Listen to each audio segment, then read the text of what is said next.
Hi, I'm back, and I just wanted to continue to a little bit where we left off. Um, I was saying to some young people, um, they were saying that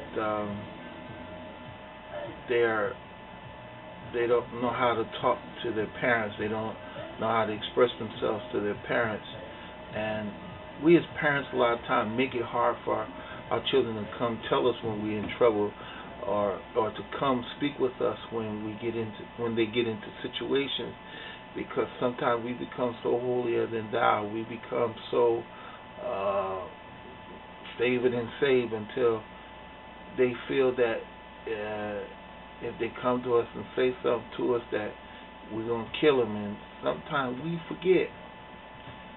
Ask my son; he'll tell you. Ask Royce; he'll tell you. Uh, the Lord has saved his life many, many times because he's done some of the same things that I've done in life at his age. Even when he was younger, he's done some of the same things. And I would want to kill him, and the Spirit of the Lord said, "This is plain as day, but I didn't kill you when you did the same thing." And I don't know if any parents are out there watching this, but you need to make it where your child can come to you, don't care how old they are, when they can come to you and really express how they feel, express themselves, and you not criticize them, and you not doom them to hell. Because if you really think about it, there was some stuff you done that you don't want nobody to know. I say a lot of times, it's just me saying this, but I tell people, I say I'm one of the realest persons you ever gonna meet, because I'm gonna tell you how it really is. I'll tell on myself before anybody else can. So when the haters or the gossipers start running their mouth about something that I did, and they come to certain people and say, "Well, he did this. Griffin did that. Griffin did that." First thing they say, "Yeah, we know already." And so how you know? Say, "'Cause he told us." But you have people who hide issues. They hide situations. They hide things, and they hide them from the people that really need to know that, listen, they're going through the same thing that you're going through with. So if you're honest with them, and they see you in a position, or they see you in a place where God still uses you, or the word of God comes, or he still uses you playing the instruments, they'll realize it's hope for them. But we've got a group of people who I like to say are saved and saved. They make no mistakes. They cross every T and dot every I. You're a lie, because there's no one perfect but God. But we strive for perfection, and we got to stop tripping off of that word being perfect, because the Bible says, "Be perfect." The word tells us about perfect, but what it means doesn't mean flawless or without any scars or without any, as we consider perfect. It means just being full and complete in God. And how can you become full and complete in God? By turning your whole life over to Him. You don't have to roll on the floors. You don't have to foam at the mouth. You don't have to do like people say you have to do. You have some people say, if you didn't get saved or you didn't get born again like I did, then you're not. Well, let me be here to tell you. I'm here to tell you. I don't remember the day, don't remember the hour, don't remember the moment, don't remember the second, don't remember what I wore, don't remember whether it was hot, cold, or what. I'm just thankful that I gave my life to Christ, and He accepted me just as I was. And He's still working on me, beloveds. He's still doing the work in me. And if He's still working on me, then that means He's going to continue to work with you. But you have to make up your mind and not focus on people. I think that's the biggest issue that many of us have. We focus on people. We look at people, and when we see them fall, then we fall. No, don't fall because somebody else fall. You remember, it was like your mama used to say, because your friend jump off the roof, you going to jump off the roof too? Nah, I ain't falling because somebody else fall. If I fall, it's going to be because of me. But I'm going to do like my godfather used to say, if you fall down, get up, brush yourself off, and keep moving. Keep it moving. And to many of you young people, you have written, you have called, you have text, you have emailed me, and you said, I thank you for your understanding, because it's like parents don't understand. Well, they understand, but they don't know what to say. And then some of them really don't understand. Some of them forget where they come from. They forget what they were. They forget who they were. And I was sharing with a young lady. I said, your father's upset with you and he's angry with you. But everything that's in you, everything that's working in you, was stuff that was working in your father that he never dealt with.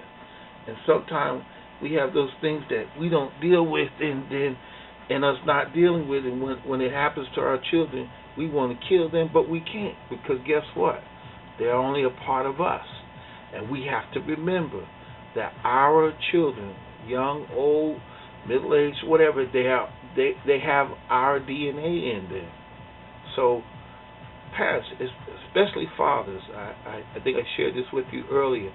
Fathers, it's time for you to step up to the plate and become fathers for real, especially for your daughters. You want to kill your daughters if she have a baby or two, but were you the first real example of a man in her life?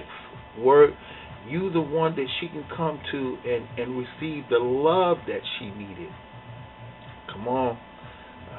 You might not like what I'm saying, but my auntie used to say, the truth don't set you free, it's going to make you mad. So I don't care if you get mad or if you get free, whichever, you need to change some things, because we have a lot of people that are hurting. We have a lot of people that are missing out on life because they feel that they shouldn't enjoy life.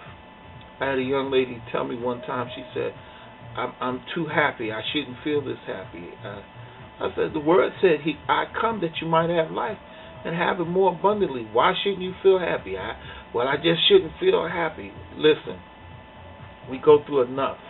We go through enough struggles within ourselves. We go through enough struggles with people on the outside. And when the sunlight comes in your life, when God allows good things to happen to you, and He blesses you, enjoy it and learn to enjoy life.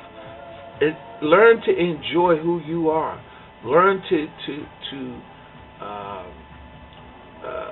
just receive. And you don't have to be in the dump. You don't have to be depressed. You don't have to be oppressed. You don't have to feel that you're the only one that's going through what you're going through. Believe it or not, there's many people that are going through some of the same things that you're going through. Sometimes on your worst day, most of the time, all the time on your worst day, there's somebody who will trade places with you. You need to know that it's just a test. It's just a situation. It's just something that you're going through.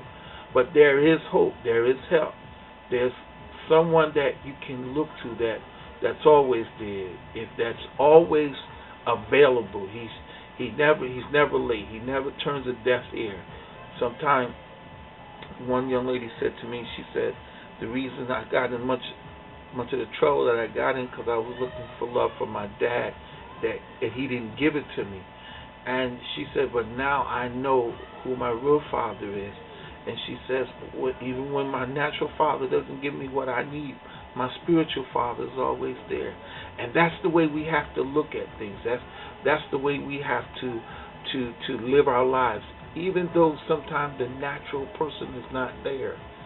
And then God will give you a natural person that you can relate to. You can talk to, that will understand you, that won't judge you, that won't criticize you, that won't say, well, it's a shame, you going straight to hell.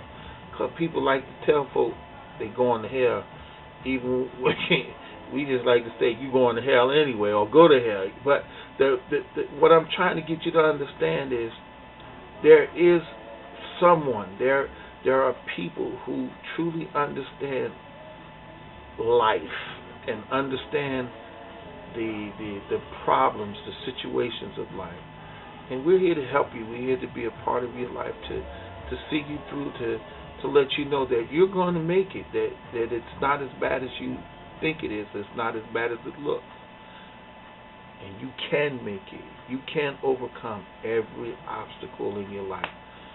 you're looking at someone who's been through some really rough things, and when we do that PK conference, and as time goes on, I'm going to share some real inner secrets of mine that many people, especially in church, told me, "Oh, you should never tell the people that." But if we don't share our testimony, if we don't tell you where we come from, if we don't express to you, like I said, with my boys, with my sons, I tell them everything that I've been through, the good, the bad, the ugly, the messed up stuff, the real terrible stuff, because I don't want them to fall into the same traps that I fell into. I don't want them to have to experience everything that I experienced. I can be their teacher so that they don't have to experience certain things. We're here for you, and many of you are my Facebook friends, or some of you are my MySpace friends. If you want to drop me a line, you can email me at Bishop3, that's the number 3, Bishop3, John2 at AOL.com, or just hit me up on Facebook, MySpace. I'll just be glad to share with you, talk to you. Love you. Talk to you again. See you soon. Bye-bye.